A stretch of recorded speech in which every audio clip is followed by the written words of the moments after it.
ஒரு வழியா பல தடைகளுக்கு அப்புறமா வெற்றிகரமா அந்த மினி இட்லி பிளேட் ஆர்டர் போட்டு வாங்கிட்டேன். குவாலிட்டி நல்லாவே இருந்தது. ஆனா பாக்ஸ பார்த்தோனே தான் பயந்துட்டேன். என்னடா சப்பையா வந்திருக்குன்னு.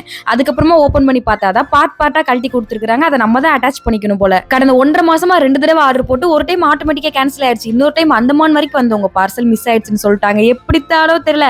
ஆனாலும் நான் விடுறதா இல்ல. மறுபடியும் ஆர்டர் போட்டு இவ்வளவு நாள் வெயிட் பண்ணிட்டு இருந்தேன். 2 வாரம் கழிச்சு தான் இதுவே எனக்கு டெலிவரி ஆச்சு. ஆனா இவ்வளவு நாள் வெயிட் பண்ணதுக்கு ஒர்த்னே சொல்லலாம். அவ்வளவு நல்லா இருந்தது குவாலிட்டி. அதுலயும் இதுல இட்லி ஊத்துறதுக்கே நமக்கு தனியா பொறுமை வேணும் போல. இவ்வளவு நாள் கரண்டில ஊத்திட்டு ஸ்பூன்ல ஊத்துறதுக்கு சுத்தமா வர மாட்டேங்குது. அங்கங்க சிந்தி ஒரு மாதிரி ஒல்ட்டி எடுத்துட்டு ஏதோ லாஸ்ட் பிளேட் தான் கொஞ்சம் பெர்ஃபெக்ட்டா வந்திருந்தது. நம்ம வச்சிருக்க இட்லி பாத்திரத்துல செட் ஆகுமோன்னு தான் பயந்தேன். ஆனா கரெக்டா பெர்ஃபெக்ட்டா செட் ஆயிடுச்சு. அதை அப்படியே தூக்கி இட்லி குண்டான்ல வச்சுட்டு இன்னொரு சைடு லோகித்துக்கு பீட்ரூட் சட்னி ரெடி பண்ணிட்டு இருந்தேன். எனக்கா அந்த மினி இட்லி கூட சாம்பாரை முக்கி அது மேல அந்த வெங்காயத்தை போட்டு சாப்பிடணும் போல ஒரு டெம்ட் ஆகி போச்சு.